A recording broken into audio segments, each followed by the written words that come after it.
Hello everybody, my name's Nicoline and thank you for being involved in our taster sessions. So today we're going to look at what happens in an emergency. So we're going to look at what services are involved and we're also going to look at what professionals.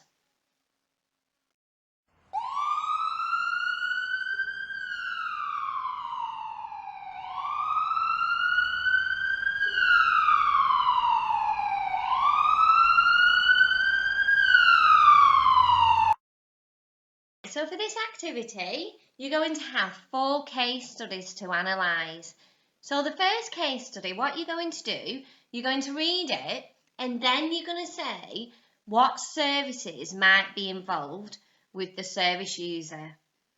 And then once you've decided that, then you're going to look more into detail and then you're going to say what professionals might help in this case study. And then lastly, you're going to say how they can help. All right, good luck. To meet Robbie.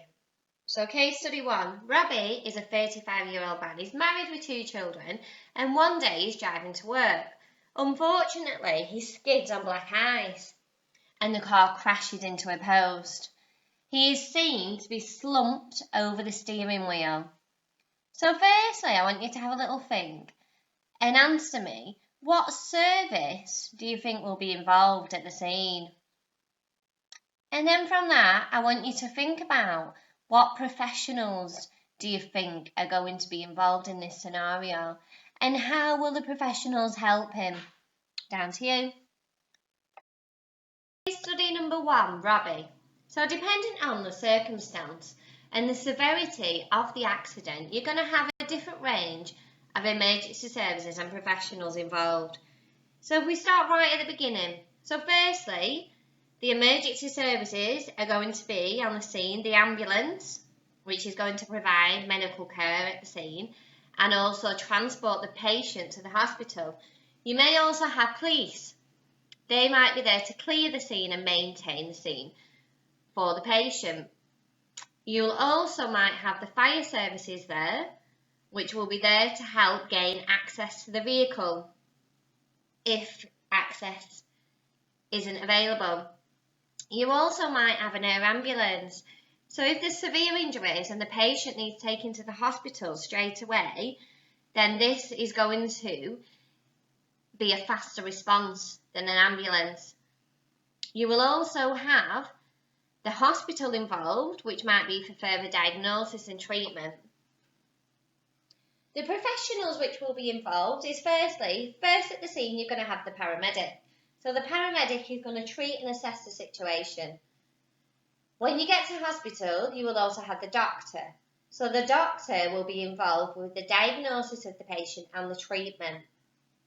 If there's any suspected injuries, a radiographer will come into play. So the radiographer will carry out the x-rays. And then from this, a consultant or a specialist can then look at the x-rays and come up with a diagnosis from the x-rays and treatment. If there is injury, a physiotherapist might be involved. This will be to restore mobility. Furthermore, you might have an occupational therapist. So an occupational therapist will look at making sure the patient is able to access everything in the house and be able to do things for themselves. So they might look at how they can adapt the environment for them. There might also be a counsellor involved, and this could be for support through well-being. So if a patient has suffered such a major injury, this could have a long-term effect on them, so they might need counselling for this.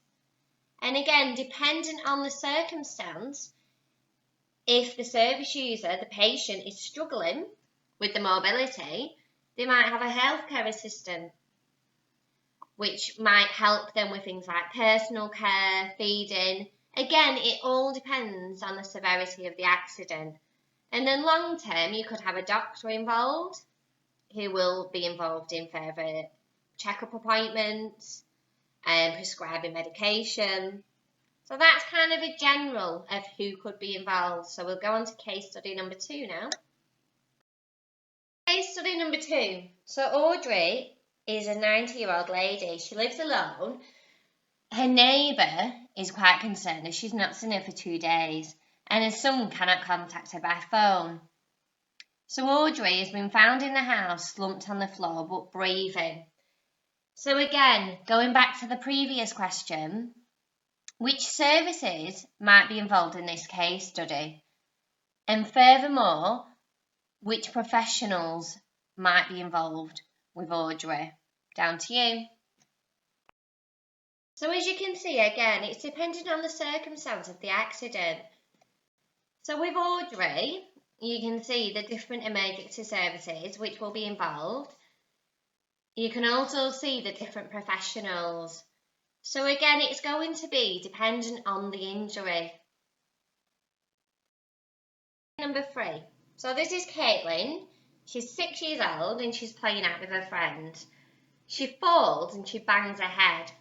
So we're quite concerned because she's lying still and she looks pale as well. So what I want you to think about again is number 1, what services might be involved, and number 2, what professionals. So back to you. So Caitlin, case study number 3. So Caitlin's had a bit of a bang to the head. So what kind of services do you think will be involved? So have you thought about the ambulance service, the paramedic? So they're going to be first at the scene and they're going to assess Caitlin. And if needed, they're going to transport her to hospital. So they're going to be in charge of the care up until the hospital. So when he gets to the hospital, Caitlin might have further diagnosis. So for example, because she has a head injury, a neurosurgeon might decide that it's best that Caitlin has a CAT scan. So the neurosurgeon and consultant might be involved because they might be looking at the results of the CAT scan. If Caitlin was to stay in hospital, she might also have a nurse and a healthcare assistant involved, and that might be to support her and monitor her if needed. Doctors might also be involved for follow-up appointments and checks.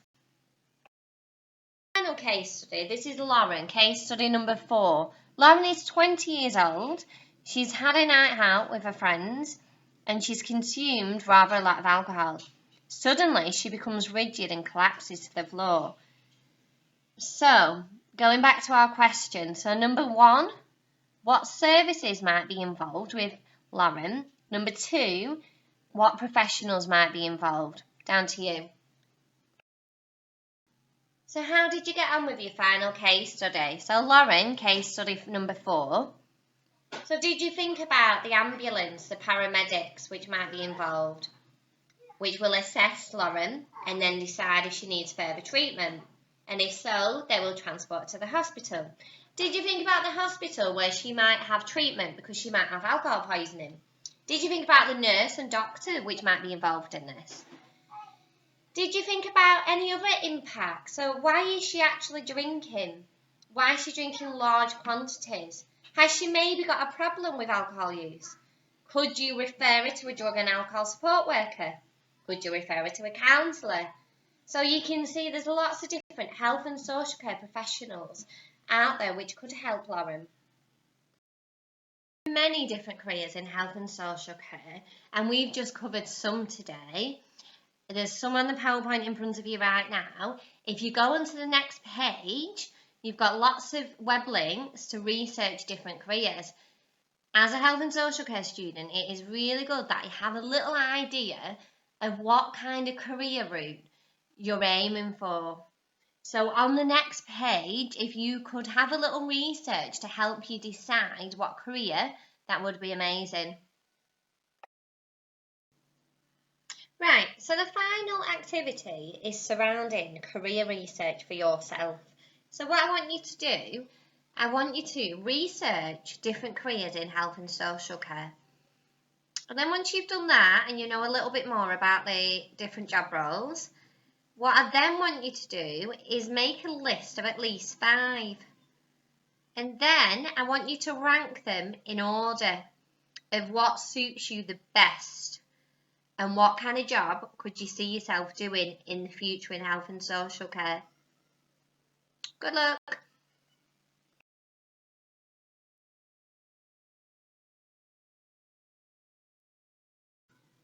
Thank you for taking part in our health and social care taster at Preston's College today. We really look forward to meeting you in the future. I hope you enjoyed it.